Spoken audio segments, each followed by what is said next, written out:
Hi there friends and welcome. I just want to show you what I have going on today. So instead of a garden tour, this is kind of like a what's happening. I already weeded the front flower bed, which was long neglected, and cleaned that up. I also picked some zinnias from the front two zinnia patches. So those are these, really pretty, lots of doubles, lots of this color, which I believe is Isabella.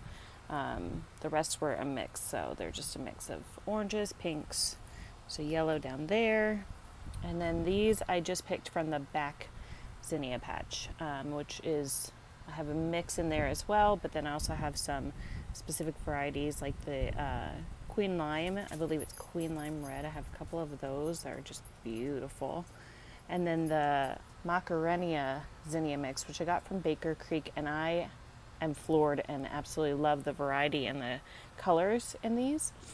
They didn't have any when I did my most recent seed purchase, which I'll go over, but so I'm gonna either try to save the seeds or check back. But look at that.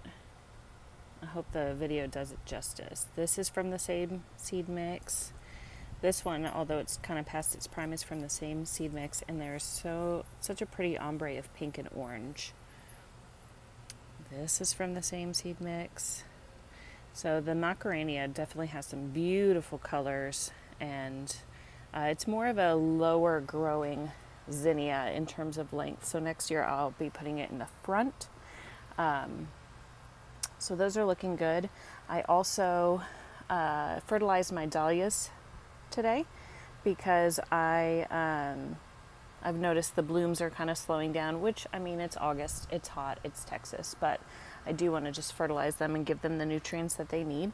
I've been using this flower fuel, which is very high in phosphorus and potassium, low in nitrogen, which is what you want in terms of blooming. Nitrogen is what the plant uses to create lots of green leaves.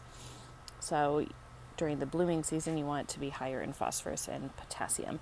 And I just take this little tiny scoop and I maybe do half because it's so potent, and I really don't have very much in terms of the size of my dahlia patches this year. So I take that little bit, I put it in, it's my dedicated fertilizer pitcher, and add water, and I'll do just that bit in a whole thing, and just kind of spread it around, and that's really all that they need. You don't want to over fertilize either, because that can burn your plant. So that I've already done. And then I did want to show you real quick before I get to the other stuff, these worms. In my last video, my cucumbers were decimated. Well, they're also trying to get my melons, and I've been so looking forward to eating this melon, and it wasn't ripened, and I turned it and they've already dug a hole through that. Here's a baby one. They've already dug a hole through that. There's actually one in there in one of the holes somewhere.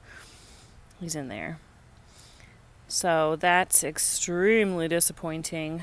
I did spray with Captain Jack's, which is supposed to help, and I sprayed with a organic fungicide,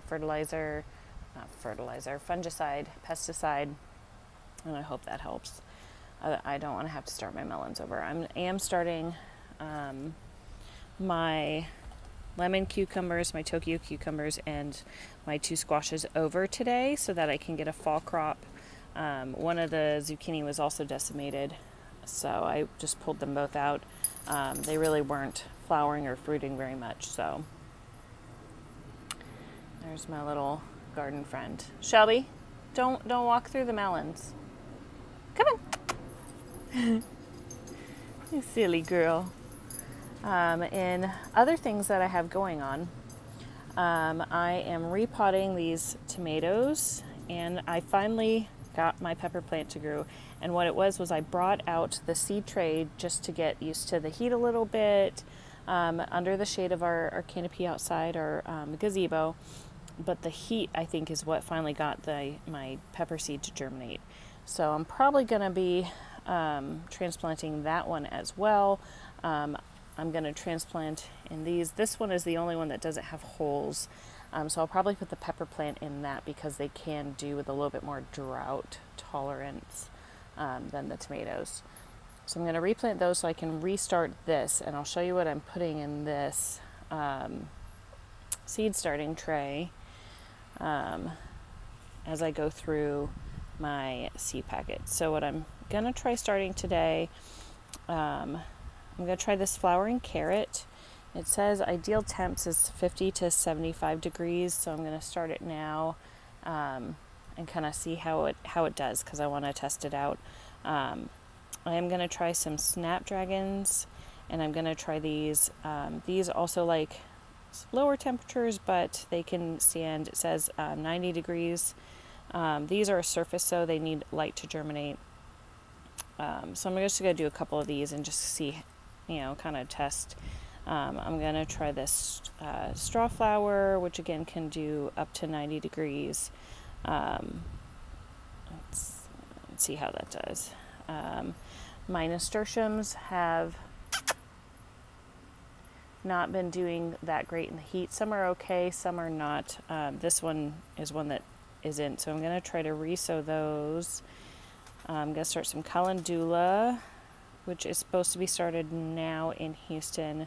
Unless likes lower temperatures, 65 to 70. I'm going to try some dianthus. This likes lower temperatures. Just to kind of start like a fall crop. I'll try a couple feverfew. I'm just going to kind of experiment a little bit. And then I am going to start my fall crop, my lettuces. So I have some lettuces. This was a free seed that I got in my Baker Creek. If you get so many seed packets from them, they throw in some freebies for you. I'm going to try some spinach again. This did not do well direct sowing in the winter, not last winter, but the one before. This came with my green stalk, so I'm going to try that. I'm going to start my broccoli. This Chinese cabbage does really, really well. It's actually more of a lettuce, like a butter lettuce, than what we know as a cabbage, but it did really well, even direct sow. But I'm going to start that. Bok choy.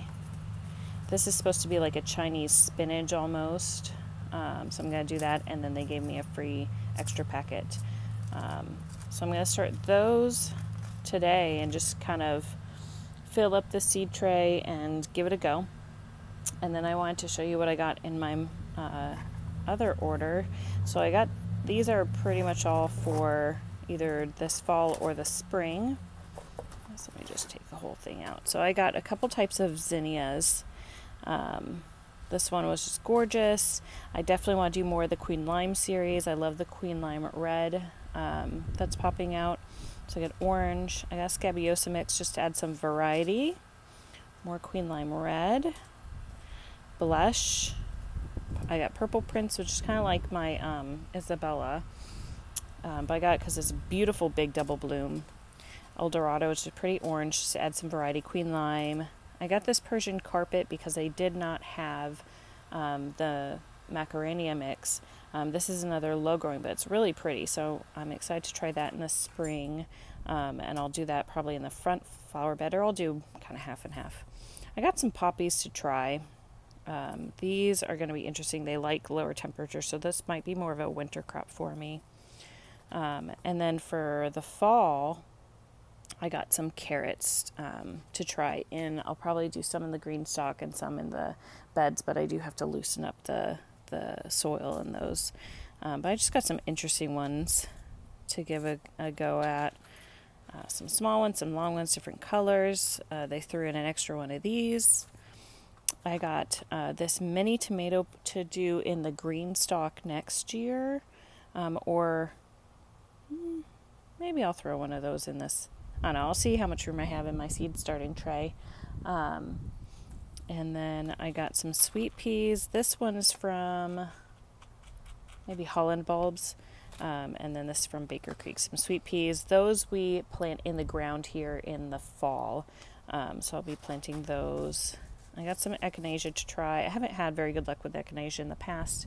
And I'm hoping this one blooms every year instead of one of those that bloom every other year, but we'll see. I got some dahlia seeds because I thought that'd be fun to try. And I got some cherry brandy rudbeckia, which looked looked like something fun to try. That seed packet got a little wet. I need to make sure those dry out. I don't know. Oh yeah, there's a little water there. All right, so that's what I got for seed packets, and then also from Holland Bulbs I got, this is a Cafe au lait ranunculus. It says 25. It doesn't look like there's 25 in there, but they're probably just small. So these I'm waiting until it gets much, much cooler, and I'm going to try these in the new raised beds and try to overwinter them. And I'm waiting. I got another mix of 30 ranunculus bulbs. I don't remember what the mix was, but so I'm waiting for those to come as well. And then I also ordered my tulips through them. I ordered about 400 tulips this year to plant, along with some irises, a variety of irises. So that's what I have going on here today to do the seed starting. I have my seed starting mix from Gardener Supply in a bowl, just moisten it, and I'll fill all these up, plant everything, and then I have my grow light inside that does pretty well, and I have a fan in there too, just to blow the leaves around. It helps with making these stems more sturdy. So that's what I have going on today. Some fertilizing, some planting, some seed starting, some flower picking. I hope you enjoyed it. Have a great day.